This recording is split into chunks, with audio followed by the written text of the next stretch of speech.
김현정의 뉴스쇼 CBS 라디오와 함께하고 계십니다. 저는 퇴근길 시사자키 정관용입니다. 위안부는 강제연행이 아닌 취업사기다. 류석춘 교수, 이번에는 일본 언론을 통해 이런 말을 했습니다.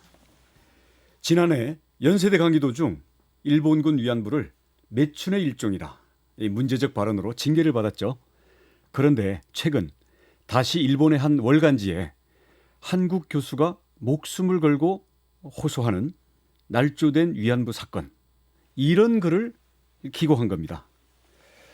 그리고 주말 사이 일본 뉴스가 하나 더 있었죠. 앞서 미국 트럼프 대통령의 G7에 한국을 초청하고 싶다는 의견에 일본이 한국이 G7 참가하는 것을 반대한다, 이런 의사를 미국에 전했다는 겁니다. 일본 언론을 통해 보도된 내용인데요. 자세한 이야기 이분과 함께 짚어보겠습니다. 세종대학교 호사카 유지 교수님, 어서 오십시오. 예, 안녕하십니까. 오래간만에 이렇게 또 뵙네요. 오랜만입니다. 네. 예, 먼저 유석준 교수 기고글 이야기부터 짚어보죠. 네. 일단 저는 전문을 읽어봤는데요. 네네. 내용을 모르시는 분들도 많이 있으실 테니까 대략 어떤 내용인가요? 예, 먼저 그 자신의 지난해 그 수업 내용에 대해서 오해가 있었다. 이 내용을 쭉 일본 쪽에 호소하고 있고요. 그리고 그 과정에서 반일 존족주의라는 책 그 내용도 이야기를 해가면서 그 내용이 다 옳다. 그런 기고문 속에 그런 이야기를 했고요. 그리고 아까 이야기하신 그 위안부 문제에 대해서 즉 이야기를 하고, 한국인들이 전소적으로 많이 바뀌어야 된다, 막 이런 이야기까지 즉 하고 있었습니다. 예. 네. 교수님 보시기에 가장 문제적인 표현, 문제가 되는 표현 어떤 내용입니까? 예, 문제는 굉장히 많은데요. 예. 그러나 역시 위안부 문제에 좀 중심을 두어서 말씀드리면, 한국의 젊은 여성들이 위안부로 나가게 된 것은 공권력이 강제 연행 납치한 것이 아니다. 민간 매칭 업체들에게 취업 사기 피해를 당한 것으로 봐야 한다. 이 발언인데요. 그런데 뭐가 문제가 되냐? 민간 매칭 업자라고 하면 뭐 정부하고 관계없다. 그 일본군하고도 관계없이 그런 업자들이 자발적으로 여성들을 속여서 데려갔다. 그런 이야기가 되는데 그렇지 않습니다. 공문서에서도 다 나와 있듯이 일본군이 업자를 선정하여서 그 비리로, 그리고 그 사람들이 업자뿐만이 아니라 인솔자가 되었고요. 현지까지 데려가는 것입니다. 그리고 보조가 됩니다. 근데 모든 것이 일본군이 다 통제를 했습니다. 그래서 일본군이 모든 것을 알으면서 우리가 너희들을 선정했다라는 것을 비밀로 해라, 이런 식으로 해서 만든 시스템이기 때문에 민간업자가 자발적으로 뭔가 한 것이 아니고요. 취업 사기는 맞습니다. 그러나 취업 사기라고 해도 그게 일본 논리 그대로예요. 네. 일본 논리 그대로이고, 취업 사기라고 해도 폐해의 여성들을 태운 다음부터는 강제 연애입니다. 왜냐하면 미얀마라든가 도착하면요, 거기에 헌병대가 기다리고 있습니다. 도착한 즉시 위안소로 연행하는 것입니다. 네. 이 유석준 교수가 결국 민간 매춘업자라는 표현을 썼어요. 그래서 네네. 민간 매춘업자에 의해 가지고 이 마이킹이라고 그러죠. 선금 같은 거를 주고 이제 그게 진행됐던 거다라고 이제 주장을 하고 있는데, 네. 이렇게 볼 수가 있겠죠. 자, 설사 민간 매춘업자가 그 과정에서 등장을 하고 또 거기에서 취업 사기적인 요인이 있었다 하더라도, 이게 일본의 식민지, 일본 군부에 의한 식민지 강압 통치가 없었다면 이게 조선 땅에서 일어날 수 있었겠느냐? 거꾸로. 그렇죠. 네? 조선의 민간 매춘업자가 일본 가서 일본의 여성들을 상대로 똑같은 걸 할 수 있었겠느냐?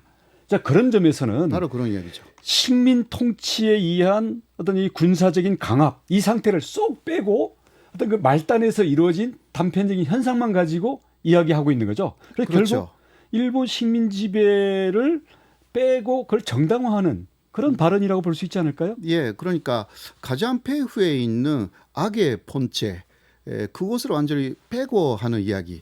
간제 지원도 마찬가지입니다. 그 한국 사람들이 뭐 자발적으로 일본에 가서 당과에서 일을 했다. 그건 완전한 거짓말입니다. 그때 일본이라는 그 식민지 지배에 그 공권력이 있었기 때문에 그 사람들이 모집이라는 이름으로 간제로 데려간 것이고요. 관 아르손이라는 이름으로 그것도 간제적으로 데려간 것이고 네. 마지막은 징용이라고 해서 진짜 데려갔어요. 네. 그런데 징용이라고 하는 것은 그 위임을 사실상 요구하는 것인데요. 네. 그때 일본 사람이라는 극존만 있었던 것뿐이지 국민으로서의 존다한 권리를 조선 사람들에게 주지 않는 상황에서 위임만 강요한 것입니다. 진변도 마찬가지입니다. 네. 그 중요한 부분은 그 송로권이죠. 예, 송로권을 줘야만이 기본적으로 국민으로서 인정하는 것입니다. 네. 그러나 그 당시 중용 위원 그 위원이라든가 그러한 일본의 극계를 구성하는 극정에 관한 송로권을 하나도 주지 않으면서 네. 그 권리만 요구해서 전쟁터에 네. 그리고 간제징용해가지고 당광구로 예. 그리고 위안부는 완전히 속여서 예. 이렇게 데려갔다라는 그 식민지의 본성이라는 것을 봐야 되는 거죠.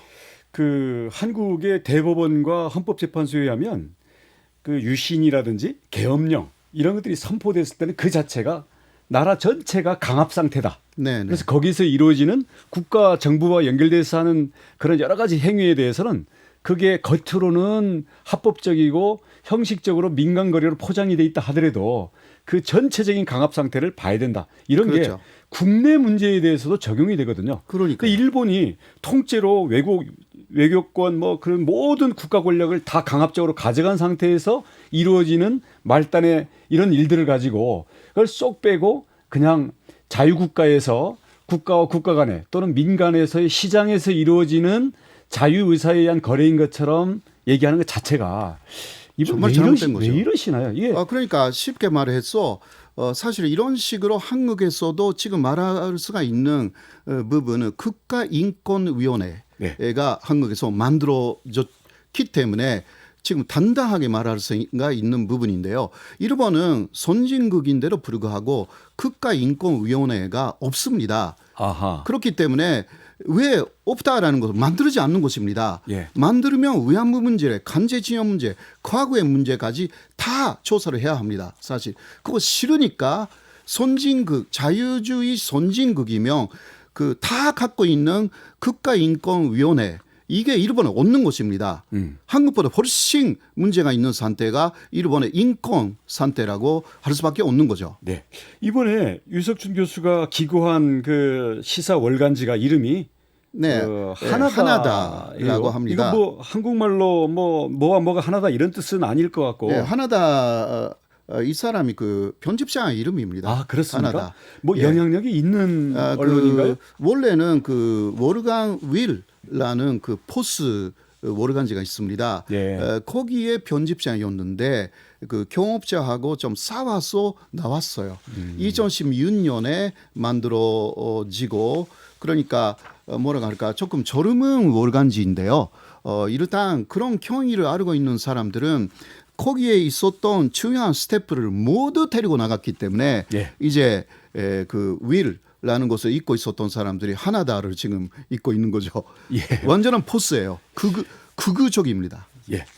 이게 뭐 일본 극우의 주장과 뭐 맥을 같이 하면서 뭐 잊을만 하면 나오고 그러는데요. 이 부분은 정말 우리 양심적인 일본인들도 여기 힘을 합쳐가지고 이건 정말 극복해야 될 거라고 봅니다. 네. 자, 모처럼 오랜만에 오셨기 때문에 G7 정상회의 관련 질문도 하나 여쭙죠.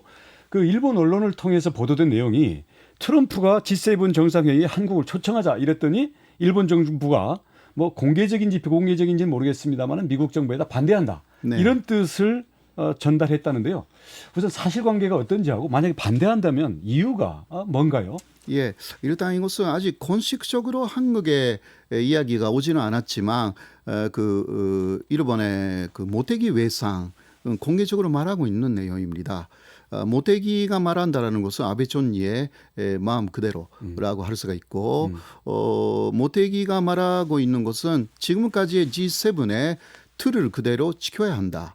이 정도 이야기를 하고 있는데 그러나 미국 쪽으로 전달한 내용이 교도통신이 보도를 했는데요. 한국은 그 북한하고 관계 개선을 도모하면서 결국은 친중 국가다. 그러니까 G7은 중국에 대해서 좀 반대 입장이라는 부분에서 그 한국의 입장은 G7이 갖고 있는 입장하고 좀 다르다. 막 이런 것을 그 반대 이유로 내세우고 있는 것입니다. 그러나 그게 뭐 본질이 아니라 아시아의 두 번째 국가로 G7에 한국이 계속 참여하게 되면 일본의 위상이 떨어지고 한국의 발언력이 강화된다라는 거. 그러니까 역사 문제라든가 간제 지역 문제, 위안부 문제에서 한국의 주장이 또 국제적인 지지를 얻을 수가 있다라는 우려 때문에 반대를 한다. 그렇게 볼 수밖에 없습니다. 트럼프 대통령은 뭐 본인이 결정하겠다 그랬으니까 좀 지켜봐야 되겠고요. 네네. 그런데 지금 아베 지지율이 일본 국민 전체로 보면 역대 최저예요. 네네. 맞습니다. 그런데 일본의 젊은층 특히 20대에서는 적극적인 지지가 나와요. 네네. 자, 20대 지지율이 44%. 예. 그래서 반대 여론 35%를 훌쩍 넘긴다는 건데요. 네네. 이유가 뭐라고 이유가 보십니까? 역시 특히 아베 정권에 들어선 이후에는 역사 교육을 제대로 하지 않았습니다. 그 결과로 볼 수가 있기 때문에 한국이나 중국 쪽에서 일본에게 사죄를 요구하는 발언이라든가 지금도 가끔 나오지 않습니까? 거기에 대해서 이해를 못합니다. 젊은 사람들이 오히려. 나이가 든 분들은 오히려 이해를 합니다. 과거에 위안부 문제라든가 다 오히려 교과서에서 배웠던 사람들이에요. 그러나 지금 교과서 문제에 위안부 문제는 없습니다. 식민지 지배의 수탈 문제라든가 그런 것도 사실상 많이 사라져 버렸습니다. 그렇기 때문에 교육을 받지 못했던 젊은 사람들 왜 한국이나 중국에게 사죄를 해야 하는가? 그러니까 한국이나 중국에게 더 강하게 나가는 아베 총리를 오히려 멋있다는 식으로 지지하는 이상한 현상이 지금 일어나고 있는 것입니다. 네. 교수님 오늘 말씀 여기까지 듣죠. 오늘 인터뷰 감사드립니다. 지금까지 세종대학교 호사카 유지 교수였습니다. 네, 고맙습니다. 김현정의 뉴스쇼는 청취자 여러분의 참여로 이루어집니다. 트위터, 페이스북, 레인보우 게시판, 그리고 단문 50원, 장문 100원의 유료 문자 샵 1212, 우물정 1212 통해 참여하실 수 있습니다. 김현정의 뉴스쇼, 여러분과 함께 만듭니다.